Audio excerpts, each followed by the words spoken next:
का लेखन करते हैं।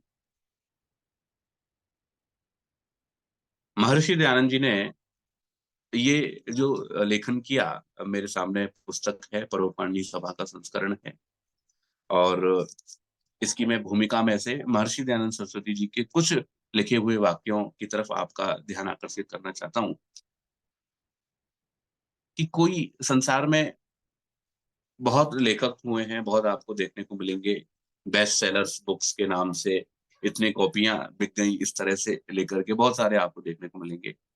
लेकिन इतना उदात्त लेखक जो संपूर्ण मानव जाति को ध्यान में रख करके, जो संपूर्ण प्राणी जगत को ध्यान में रख करके, जो उस ईश्वर की बनाई हुई जो इस सृष्टि है, ईश्वर का वेद ज्ञान है, उसको ध्यान में रख करके सब मानवों के हित के लिए इतने उदात्त भाव से, अभी हम पढ़ेंगे उन पंक्तियों को, कुछ कुछ पंक्तियों को हम देखेंगे तो पता लगेगा कि महर्षि दयानंद सरस्वती जी महाराज ने अ, किस बड़े उद्देश्य के साथ में उन्होंने प्रचार प्रसार का काम किया था। आज कोई भी व्यक्ति किसी भी कार्य को करता है, हम साधारण मनुष्यों की यही स्थिति है, कुछ ना कुछ प्रयोजन, कुछ ना कुछ स्वार्थ वहां पर जुड़ करके हम जो है कार्यों को करते हैं। चाहे हम वाणी से कुछ किसी को लाभ दे रहे हैं, चाहे हम शरीर से कुछ लाभ दे रहे हैं, चाहे हम अपने किसी भी सामर्थ्य से कुछ भी लाभ दे रहे हैं, वहां कहीं ना कहीं हम अपना प्रयोजन जरूर वहां पर जोड़ करके रखते हैं, कुछ ना कुछ लाभ वहां पर हमारा जुड़ा हुआ रहता है।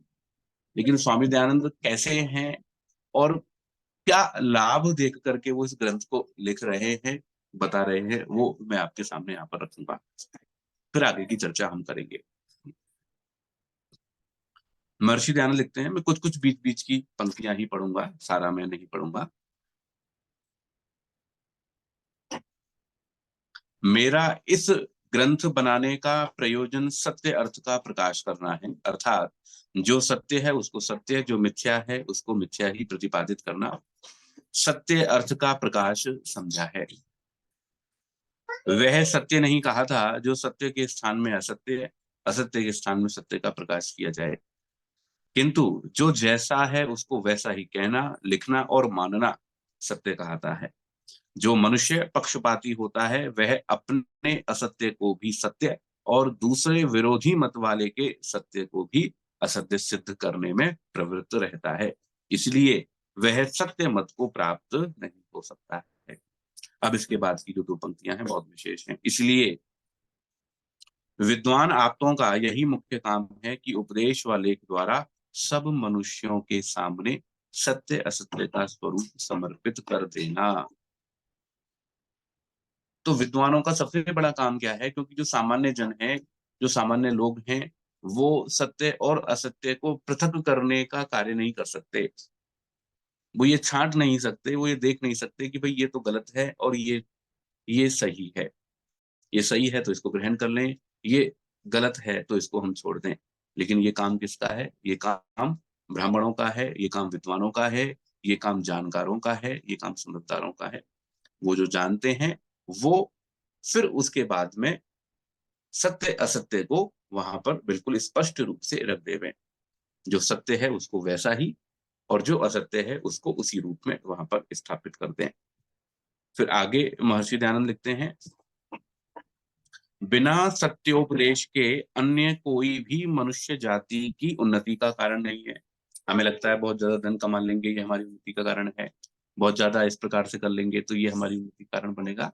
लेकिन ऋषि दयानंद कहते हैं कि जो सत्य है उस सत्य को जानने के अतिरिक्त और अन्य कोई उससे अधिक बड़ा कारण नहीं है जो हमारी उन्नति का होगा।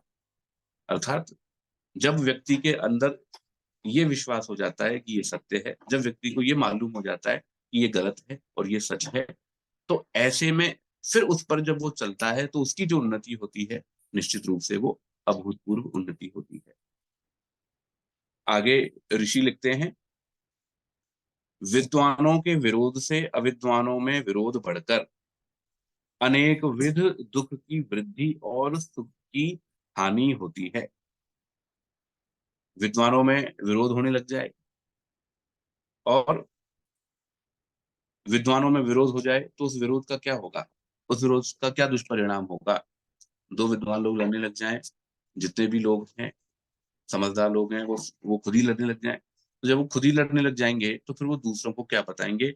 और जब उनके ही अंदर जब विरोध बढ़ने लगेगा, तो जो सामान्य जनता है, जो सामान्य लोग हैं, वो क्या समझेंगे? वो क्या समझ पाएँगे? और वो क्या ग्रहण कर पाएँगे? जब विद्वानों में ही विरोध होगा, तो सामान्य जन तो उनसे भी ज़्यादा विरोध की स्थिति में आएँगे और वहाँ पर वो और अधिक दुःख उठाएँगे, सुख के बजाय वहाँ पर दुःख की स्थितियाँ उत्पन्न होंगी। अब ऋषि और लिखते हैं, जो विद्या और धर्म प्राप्ति के कर्म हैं, वे प्रथम करने में विष के तुल्य और पश्चात अमृत के सदृश होते हैं। ऐसी बातों को चित्त में धर के इस ग्रंथ को रचा है।